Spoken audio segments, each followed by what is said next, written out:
Pessoal, vamos então aprender a composição do ar e como ele é formado, tá? A composição do ar, ela é presente por 78% de nitrogênio. Então, a maior composição do ar em presença de gás é o nitrogênio. Logo após o nitrogênio, a gente tem 21% de oxigênio, que é super importante, então, para a manutenção da vida. E depois, esse 1%, que sobrou, é o que a gente chama de outros gases. Pode ser gás carbônico, dióxido de carbono, monóxido de carbono, então estão presentes aqui nesses outros gases. Então a composição do ar principalmente é formada de nitrogênio e oxigênio. Para a manutenção da vida, é importante, para respirar e sobreviver, a gente tem então o oxigênio, tá bom? A gente agora vai ver então esses ciclos que a gente tem utilizando esses gases. Pessoal, vamos então agora aprender o ciclo do nitrogênio. Lembrando que o nitrogênio é um dos componentes mais abundantes, é o mais abundante ali na minha atmosfera. 78% então da composição do ar é nitrogênio. Porém, os seres vivos não têm a capacidade de absorver então esse nitrogênio atmosférico. Nós não temos a capacidade de absorver facilmente esse nitrogênio. Como é então que a gente consegue fazer essa absorção? Até porque o nitrogênio ele é importantíssimo para as atividades metabólicas ali da célula. Por exemplo, os ácidos nucleicos, uma das bases para que seja feito é o nitrogênio. Mas então como é que eu absorvo esse nitrogênio? Na natureza, nós temos algumas plantas que são chamadas de leguminosas. Essas plantas, elas têm a capacidade de fixar esse nitrogênio no solo, através das bactérias nitrificantes. Então, eu tenho bactérias nitrificantes dentro desse tipo de planta, que é uma leguminosa. Ela tem pequenos nódulos, ela tem uma associação com essa bactéria, e essa bactéria faz então que o nitrogênio, então o nitrogênio, ele seja absorvido pela planta. Quando ele é absorvido pela planta, a partir daí então começa-se a cadeia alimentar. Então eu tenho o meu produtor, que agora tem nele a presença do nitrogênio. Eu tenho então os animais herbívoros que se alimentam dessas plantas, e por diante os animais carnívoros. Então essa absorção de nitrogênio começa aqui, com os produtores, no caso de plantas leguminosas. Os animais herbívoros se alimentam dela, absorvem esse nitrogênio. Os carnívoros se alimentam dos herbívoros, absorvem esse nitrogênio. Ótimo! Quando esses animais e essas plantas morrem, elas sofrem decomposição. Então, ocorre a decomposição, e esse nitrogênio que foi absorvido pelas plantas e animais vai ser de novo solto no meio ambiente, tá certo? Então, o nitrogênio, que estava na atmosfera, ele foi absorvido pelas bactérias nitrificantes ali nas plantas leguminosas, que fixaram esse nitrogênio no solo, aonde as plantas aí conseguem absorver ele. Os animais, de acordo com a cadeia, se alimentam desse nitrogênio e absorvem ele, sofrem decomposição quando morrem e liberam novamente esse nitrogênio para o ambiente. Então, esse ciclo ele é contínuo e é muito importante, que todos necessitam desse nitrogênio numa certa quantidade. Vamos então agora falar sobre o ciclo do oxigênio. Lembrando que o gás oxigênio é o segundo mais abundante na atmosfera. Além disso, ele é um gás muito importante para a sobrevivência dos seres vivos, que é através desse gás que os seres vivos respiram e fazem as suas atividades celulares, atividades metabólicas, através então na presença do oxigênio. Mas como é que a gente consegue encontrar esse oxigênio presente na atmosfera e como é que a gente consome esse oxigênio também, tá? Então eu vou usar a caneta azul sempre mostrando quando ele é feito, e a caneta vermelha sempre vai mostrar quando ele é então consumido, tá? Uma forma de eu ter a presença de oxigênio na atmosfera é através, então, da fotossíntese. A fotossíntese, então, é uma reação que ocorre em vegetais e algumas algas, então plantas e algas, realizam essa fotossíntese, então, para liberação de energia, a glicose.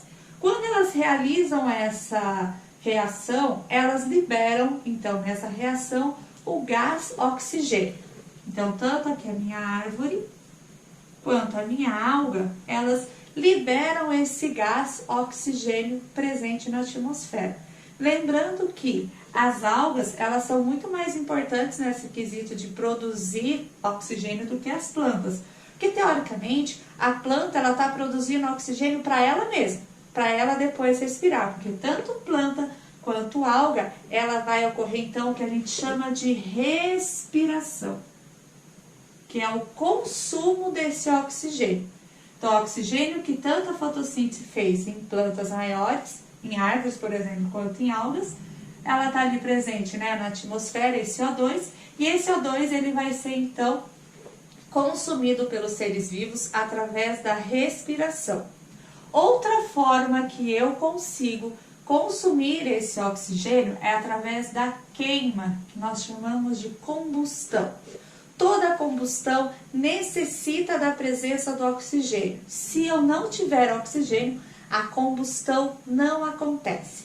Além disso, para a produção da camada de ozônio, eu necessito do O2 presente na atmosfera. O ozônio, então, ele é conhecido como O3, a fórmula dele. Então, eu necessito das moléculas de oxigênio. Mas há uma troca entre o oxigênio atmosférico e o ozônio, porque o ozônio também pode se transformar em oxigênio atmosférico.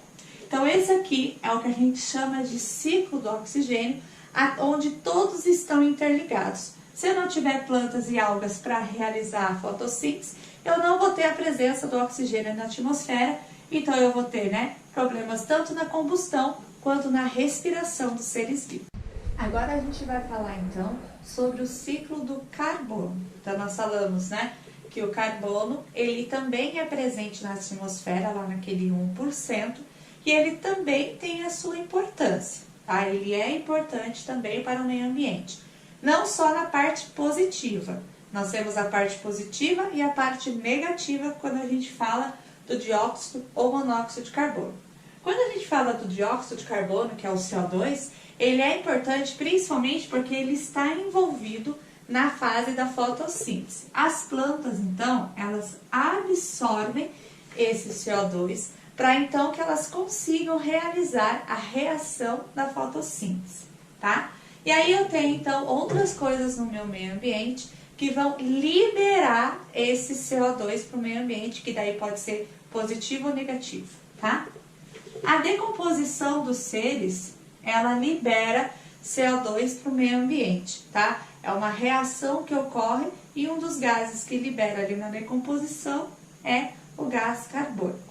Outra forma de eu liberar gás carbônico para o meio ambiente é através da respiração. Então, quando eu respiro, tanto plantas quanto animais está liberando, então, CO2 através da respiração. Outra forma de eu estar liberando o CO2 para o meio ambiente é através da queima, da combustão.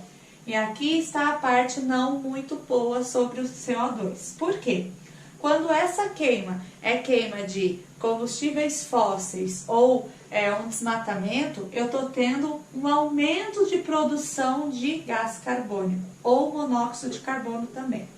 E aí, quando ocorre esse aumento de produção, eu estou interferindo na poluição do ar. Eu estou aumentando os gases tóxicos no meio ambiente, que podem causar chuva ácida e outros problemas ambientais. Alguns problemas relacionados a doenças que vinculam pelo ar é através da poluição do ar, onde o gás carbônico pode estar presente, tá certo? Então, um dos problemas que a gente tem no ciclo, então, é essa poluição que nós temos através da combustão.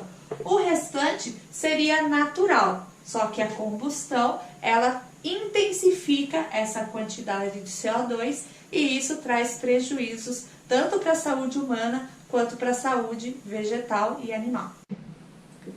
Agora a gente vai falar sobre o ciclo da água. A gente sabe que no globo terrestre por completo, 70% é água.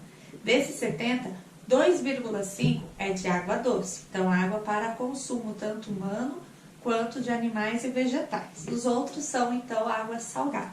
Uma parte deles, 4% está presente em águas superficiais e os outros porcentos, então, o restante está ali presente nas águas que a gente chama de subterrâneas, ali no lençol freático, tá? Então, como que esse ciclo ele é feito? O ciclo ele é principalmente realizado através, então, da evapotranspiração das plantas e da evaporação aqui, dos rios. Então, a evaporação e a evapotranspiração vão, então, formando nuvens através de um processo que a gente chama de condensação. Então, o gás ele vai se transformando em água de novo. Quando essa nuvem ela está muito carregada, ela começa, então, a precipitar, que é o que a gente chama da precipitação. Essa água, então, que está saindo por precipitação, que a gente chama de chuva, ela vai, de novo, tanto irrigar as plantas, quanto abastecer os meus rios e lagos, e também infiltrar no lençol freático. E aí, esse ciclo, ele continua, então, quando tiver de novo a evapotranspiração, a evaporação aqui, principalmente de rios e lagos, forma de novo as nuvens. Essa formação de nuvens ocorre a precipitação, e a precipitação, então, é infiltrada, vai também para os leitos de rio, tudo bem? O que é importante a gente saber sobre o ciclo? Todo esse processo, ele ocorre constantemente, mas não necessariamente a nuvem que foi formada aqui, ela vai precipitar aqui. É o que acontece, por exemplo, ali na floresta amazônica. Toda nuvem de chuva que é formada lá, muitas vezes vai se precipitar em outras zonas, em outros locais. Muitas regiões aqui do estado de São Paulo, a chuva que cai aqui na nossa região, muitas delas foram feitas lá na floresta amazônica, tá? Então, na floresta amazônica ocorre a formação das nuvens, porque tem muita planta lá, então a evapotranspiração lá era um nível muito alto. Essa evapotranspiração, então, tem essa formação das nuvens que vão circulando o globo através das massas de vento e pode, então, precipitar em outros locais. O que também pode acontecer aqui? Infelizmente, devido à poluição do ar que a gente tem, essas nuvens podem também formar chuvas ácidas, porque tem presença aqui de gases tóxicos. E isso também não necessariamente vai cair no ponto onde ela foi feita. Então, às vezes, ali na Grande São Paulo, então ali no centro de São Paulo, está tendo uma alta poluição, então ali forma-se chuva ácida, mas às vezes a chuva ácida não vai cair ali, ela vai cair em cidades próximas ali da região metropolitana, não necessariamente na região onde essa chuva foi feita. Agora a gente vai trabalhar doenças relacionadas tanto à água quanto ao ar. Como é que essas doenças se relacionam com esses dois componentes? Elas podem se relacionar de duas formas muito simples.